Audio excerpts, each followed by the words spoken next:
Вчера започна новата учебна година и вообичаено сите се обидуваме да ја пречекаме со позитивни, убави мисли. Сигурна сум дека многу од нас ги правеа и оние адети со фрлање на вода за добар почеток нели на учебната година, но сека учебна година си носи со себе и предизвици и проблеми за кои, ако ништо друго, добро е барем да бидеме подготвени. По тој повод денес овде во студиото ни е доктор Камелија Симеонова од Систина. Добро ви утро.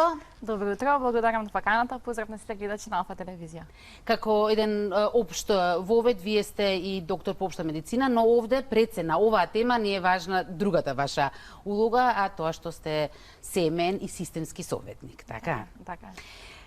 Од каде да започнеме? Ќе започнеме од 1 септември, што е сосема логично. Вчера 1 септември започна училишната година без маски, нешто што порано било сосема нормално, сега веќе делува чудно. Така е, така е. Некако со короната се смени стилот на живот, како за нас возрастните, така и за децата. Така што дали се свесни сме дека и претходно се најбогаш дека ќе се промени целиот свет, дека ете рековте стилот на живот се така промени, се промени образовниот процес. Дали децата се променија? Дали короната, пандемијата ги промени нив? да. За жал, колку што кажавте дека нели почетокот носи позитивни и негативни аспекти, за жал и со коронавирусот истото се случи. Ние се боревме на некој начин да ги убедиме децата дека не треба да се дружат, дека треба да остануваат дома, дека треба да бидат послушни, да ги следат препораките, нели кои што и така на дневно ниво ги добивавме. И одеднаш на друга ситуација им велиме на децата слободно вратете се, дружете се. И тоа навистина си носи своји последици. Уште додека траеше короната, се викаше дека ефектот долгорочниот допрва ќе се почувствува. Така е. Вие од вашата пракса, од вашиот секојдневен контакт со пациентите, веќе се гледаат тие негативни ефекти? Така е. Се соочуваме, не дека до сега не се, нели, терапевтите не се соочувале со оние деца кои што не сакаат да одат на училиште. Меѓутоа сега за жал таквиот број на деца и така се зголемува, анксиозноста кај децата се зголемува. Тоа што рековте, последиците доброва ќе се гледаат и веќе почиња да биде алармантно како децата од едни здрави навики кои што ги има, ние на некој начин несвесно им ги земавме за да искочиме во пресред нели на колективното здравје. Меѓутоа сега треба постепено да им ги вратиме овие навики. Бидејќи децата ги научивме дека треба да седат дома, дека треба да бидат изолирани, дека треба да внимаваат кога имаат контакт со врсниците и сега таа близна, а да не заборавиме дека коронавирусот се уште постои. Дека нели тој не се замина, се уште е присутен. Она што ваши колеги, да речеме, и овде па и во светот го велат дека сега се забележуваат два екстреми. Едни кои што се со враќањето во училиштето, кои што се под постојан стрес, а други екстреми кои што сакаат да одат на училиште. Но оние кои што сакаат сега имаат потреба прекумерно да надокнадат за се што е препуштено и во поглед на дружењето, и во поглед на низа воншколски активности, а овие другиве пак поради удобноста во домот не сакаат да ја напуштат таа своја комфорт зона. Така. Како да се напушти таа комфортна зона? Знаете како? Многу е интересно што овој вирус да на некој начин, значи не само што ни ги смени навиките, него некако ние возрастните добивме освен да речам нели таа постојана заглавеност вирусот, како да се однесуваме, што да правиме, како да се изолираме, како да нели не се шири ова пандемија и слично. Со тоа што рековте вие, ги повлековме децата да бидат нели во една комфорт зона. Да не забравиме, таа комфорт зона на некој начин кога го менуваме биоритмот на детето, добивме ни други навики. Децата веќе остануваат до многу подоцна, бидејќи не се истрошени, не одеа на училиште, значи нели колку и да станат, тоа не е она интеракција, тоа не е тоа движење кое што го има претходно низ ходниците, нели таа интеракција со другите врсници и сега добивме деца кои што имаат нарушен сон. Овие деца сега треба да ги ставиме назад во училиште и да им објасниме нели дека треба повторно да се дружат, повторно да се движат во тие ходници, што навистина еден да речем исто, нели можеби ова вака нели мислевме дека спонтано ќе се случи. Меѓутоа оваа пандемија траеше многу време, онлайн наставата траеше многу време. И самите знаеме колку време ни требаше да се навикнеме да ги користиме нели дезинфициенсите, колку време нели ни требаше да научиме дека маската како се носи слично и сега одеднашка нели ова не важи и ние треба да се нели пребаждариме на претходното. Има и некои други моменти за кои што апелираат, особено стресен момент на учениците им представува сега испитувањето во живо, Така е. и тестовите во живо, затоа што Така е. нели се навикнаа повторно од удобноста на својот дом онлайн и сега дури без разлика на знаењето, значи може да се безпрекорно подковани, Сигурно. едноставно се вкоченуваат Да. во тој момент. И тоа што е најважно, ние како возрастни што можеме да направиме, да бидеме многу внимателни кога ги советуваме децата. Да имаме трпение. Меѓутоа знаете како короната, како еден вирус, она не доведе само промени на ниво на здравствени и слично, меѓутоа економски и така како промени. И ние сме тие кои што сме загрижени, имаме помалку целоме вниманието е поскапување, едно поскапување, друго ова, значи постојано, значи ако сега толку не сме загрижени бидејќи симптомите на вирусот можеби со текот на времето се леснати, меѓутоа имаме други тешкоти од оваа пандемија. И ние сме постојано загрижени. И кога сме постојано загрижени, многу логично дека таа загриженост се пренесуваме на нашите деца. Па на некој начин ние сме рол модели на децата. Они го копираат нашето однесување. Во многу ситуации некогаш они се супер коректив на родителот, меѓутоа во овој развоен процес они се наша реплика. И тоа што треба ние да направиме, да бидеме внимателни и постепено да кога на пример детето негира, одбива да оди во школа, вели дека тоа му е стресно, ние го чувствуваме и они соматизираат, цело имаме нека психосоматика кај децата, теглава болка, те повраќање, те мачнина, значи они соматизираат целата состојба. Ние не треба да видиме ништо не ти е сега, те боли желудникот, големо чудо, мене ме боли главата, тебе те боли, значи да не она, како да кажеме, да не намалуваме тежината на нивните симптоми. Они даваат симптоми со цел да ни укажат дека ништо им се случува. И стварно им се случува. Колку што за нас е тоа различно, меѓутоа ние сме изградени личности и малце поедноставно се носиме со овие потешкоти. Меѓутоа со нив да бидеме екстремно внимателни. И знаете, многу често родителите на пример викаат не треба така да правиш, не треба така да правиш.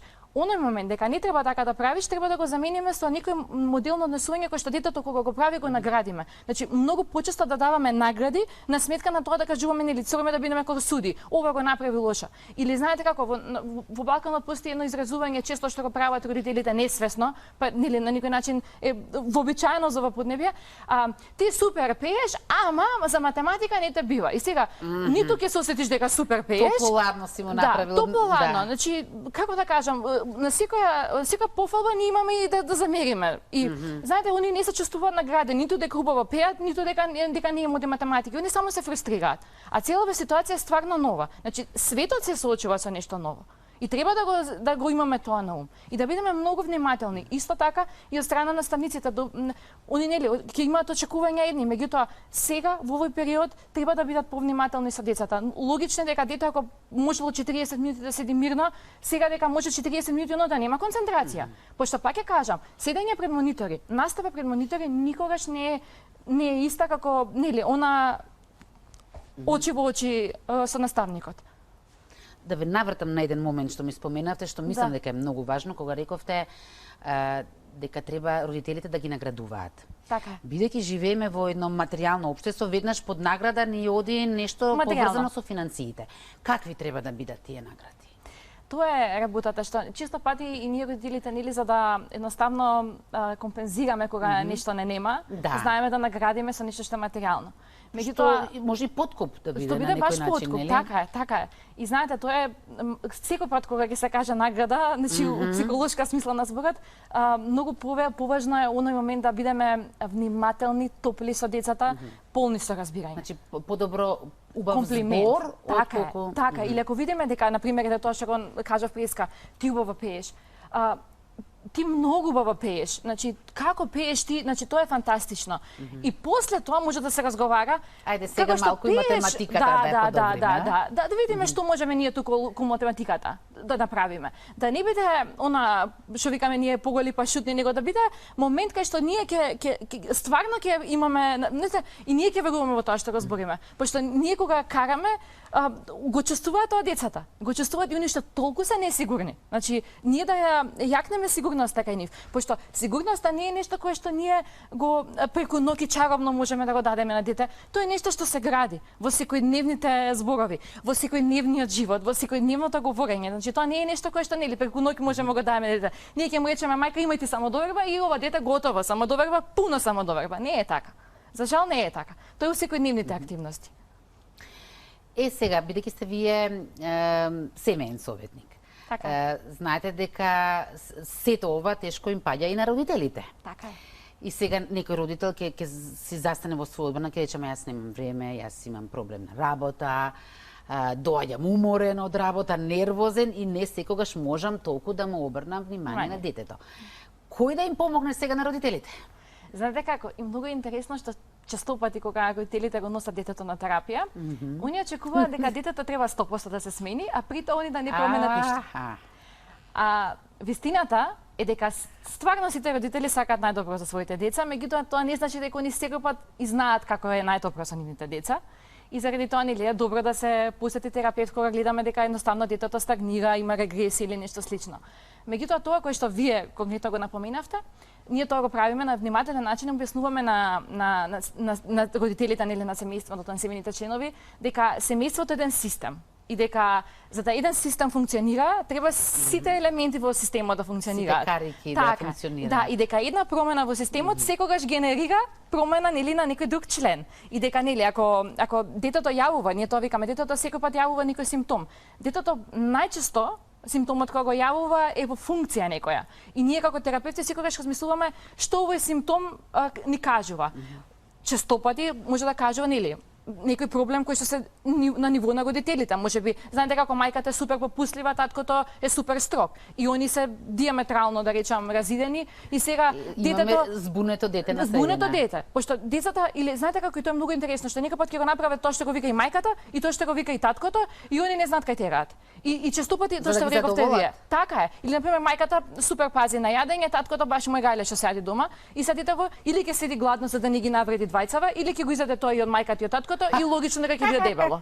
Така што не е смешно, добар пример кажам. Мислам нели најпластично кажано. Така што ние како партнерска на дијада со сопругот треба да имаме еден тек нели како што кои правила ги поставуваме во домот. И некој пат се работи на тоа. Ова чист пример, не мора да значи дека нели секогаш симптомот на детето, можеби симптомот на детето е заради извесен булинг што го има на училиште. Ние знаеме дека сега децата имаат се што достапно и дека веќе булингот е многу поинтензивен, значи во училиштата него тоа што било претходно. Така што сите работи се земаат во обзир, меѓутоа тоа кое што топло им го препорачуваме на родителите е дека ако детето јави симптом, сите треба нешто да промениме. Секогаш е во интерес. И за нас е во интерес и за детето е. Пошто среќно дете, среќни родители. И обратно, најверојатно. И обратно. Така е, среќни родители, среќна дете. Баш е така. Да, што го споменавте меѓу друго и булингот, тоа е еден од проблемите кои што не се поврзани само со почетокот нели на школската година, тоа се сите оние предизвици, проблеми што се случуваат во текот на годината. Мислам дека имам две важни прашања за кои што ни се неопходни ваши совети. Прво, како да се мотивираат децата? Еве, рековте, има многу деца што едноставно не сакаат да одат на училиште, не дека тераат и најд, и го манифестираат со болки во стомак, со повраќање, со несоница, главоболка. Како да се мотивираат? Така. Или како да ги мотивираме? Да, како да ги мотивираме. Па искрено, тоа кое што пак ќе кажам, само можеби делувам како целоме дека општо ги одговарам прашањата, меѓутоа не постои единствена работа која што може да се носи или симптом на некој незадоволство на детето, него сметат леле, мене детето ми е многу болежливо. И знаете, ова го него сваќа дека е одложување на почетокот на учење. На мене детето ми е многу. Значи многу ми се настинува мене детето. Имате еден, нели, и ја бев таква или можеби не знам ако одиш на училиште ако сакаш со пример ќе ти земеме милениче, нешто кое што на него би му и генерално милениците кои што стварно имаат милениче веќе, особено за време на полицискиот час, така е, некако имање куќа да смисла посериозна, така.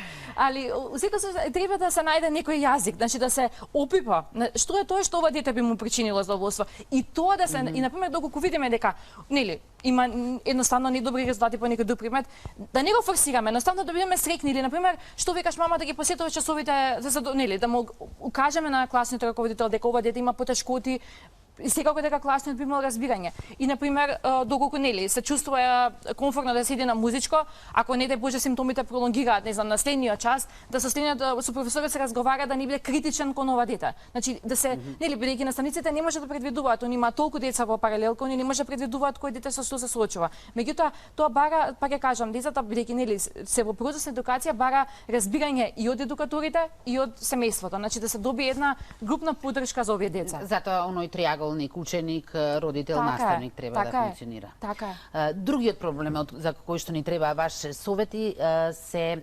концентрацијата. Така.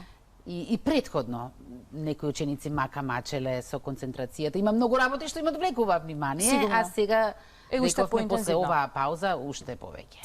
За Сигурно има концентрацијата, некои, да не кажам финти, трикови, но мора да постои некој лек. За концентрацијата многу е важно, а може и најважно, да детето има предвидлив ден.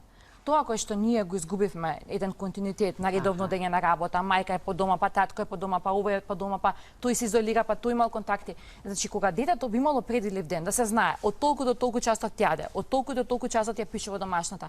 Предвидливоста ја подобрува концентрацијата. Дете кој што нема предвидлив ден, нема проблем само со концентрација, со се има проблем. Значи, и со тоа како се чувствува, и со тоа какво му е расположението, и со тоа какви успеси постигнува. Значи, концентрацијата е еден многу клучен елемент, поготово нели во фаза кога децата нели се едуцираат да имаат нели за да може да постигнат школски резултати. Меѓутоа, предвидливоста на денот страшно многу помага кај деца.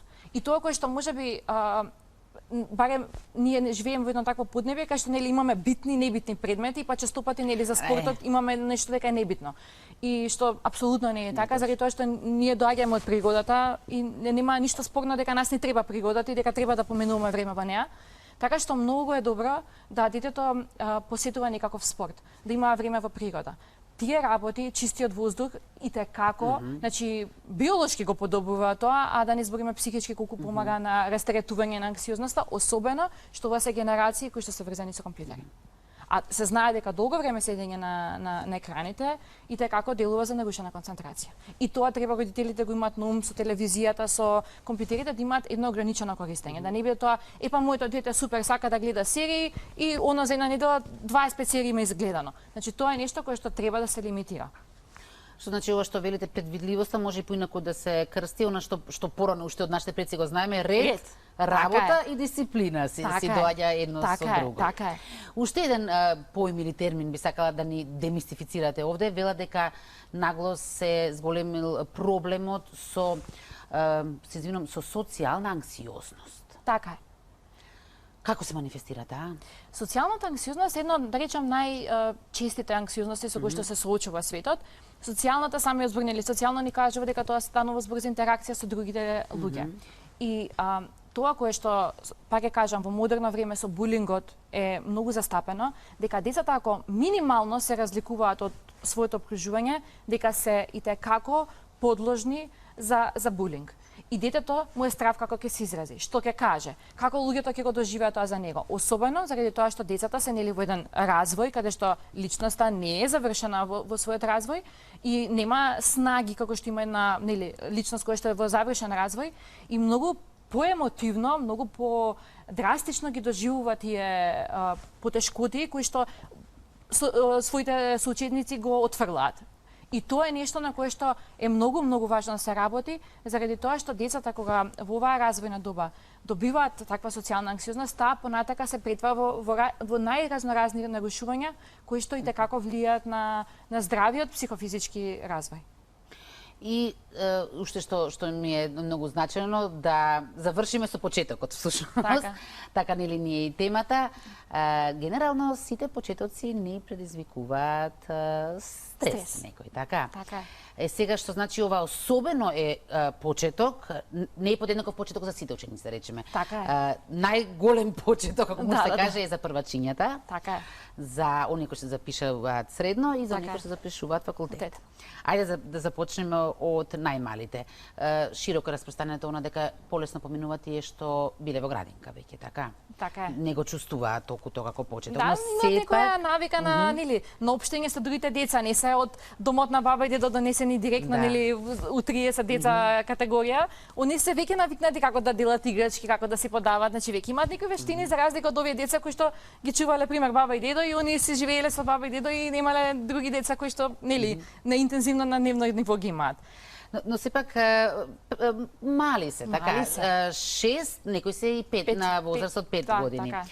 Сега, ние не се сеќаваме како ни било нам, затоа вие како стручно лице, Како ти го доживува тој, како да им олесниме на таа возраст? Така е, поготово што рековте вие не е испочеток за сите и апсолутно е така, Да. заради тоа што веќе се знае дека во прва делина имаме сосема други очекувања од нас да учиме, нели да стекнуваме нови вештини и секој одделение пето, нели и така натака ни има еден така да речам поспецифичен почеток и тоа што велите ние не се сеќаваме, ма како да им помогнеме, пак ќе се навратам на тоа што го зборувавме на почетокот, дека треба да имаме многу трпение и многу разбирање кон овие деца и да нивната тежина што нас не делува смешна е големо чудо, ти прва делинија си почнал, што реално така е сега, од овој аспект, нели ние кога ќе се навратиме назад е големо чудо, ама кога тебе ти се случува проблемот и кога нели проблемот е реален, значи реален, они сега имаат наставнички имаат нови барања од нив, веќе не се негователките кои што не се навикнати да ги гледаат секојдневно, веќе имаме нови ликови. Значи треба време и треба да бидеме топли со нив, со разбирање, да ги наградуваме, да поминуваме време со нив, ако ни кажа дека некоја, нели, симптоматологија имаат, да не го занемаруваме тоа, е големо чудо ќе ти пројде. Него едноставно фаза ќе помине најлошо. Али па и да не се претвориме во хиперсервилни у смисла сега лелете боли мајка главата и сега ние за главата на детето цел ден зборуваме. Значи идејата дека детето јавува симптом, повикува родител, особено прваче, се знае дека симптомот на детето повикува родител, повикува негател. И да бидеме ние топли и со полни со разбирање. Тоа е есенцијално. Значи да не правиме слон од мува, така? Така е. Така е. Сега, оние кои што запишуваат средно училиште имаат сосема поинакви проблеми од првачињава, од аспект на тоа што тие не стекнуваат стекнуваат нови другарчиња, но проблемот е што напуштаат својата средина, целиот свој микросвет. Да. И сега треба буквално сите другарчиња да ги заменат со нови. Тоа претпоставувам најтешкиот момент. Така е. Особено што да речам можеби само мал дел од нив ќе продолжат нели да им бидат соученици понатака. Идејата е дека особено што нели на некој начин имаат стара слава, ние тоа што го викаме најготски, нели имаат стара слава, како на пример наставничката дури да не се спремни, она знае дека не биде квалитетни деца и малце попуслива. Веќе имаме ситуација каде што докажување од почетокот. Особено да речам тие кои што завршија нели оној со да речам осмолетка и сега почињаат со средно, они можеби се соочуваат и со нели можеби најголемата тежина периодов заради тоа што прво одвикнати од школска клупа, второ што велите, значи сосема нов амбиент, сосема нови професори, кај што друго не се спремни, нема она ние го знаеме, Марко он секогаш знаел. Да. Сега Марко ќе се соочи со нешто кое што едноставно кој не знае ќе биде единица и тоа е тоа. А да не зборуваме за проблематичните години во кои што се на тоа ни треба друга емисија. Така, баш така. Многу ви благодарам на ова ваше гостување. Се надевам дека вашите совети ќе допрат до нашите гледачи. Значи, поинтата да не се уплашиме, но сепак да бидеме внимателни, нели? Да. Секако дека ќе имаме други теми на кои што ќе разговараме во текот на оваа година и благодарам на сите гледачи кои што беа ова утро со нас. Ви посакувам не само убав ден, ви посакувам и убав викенд и останете со програмите на Алфа телевизија затоа што набрзо следуваат најновите вести.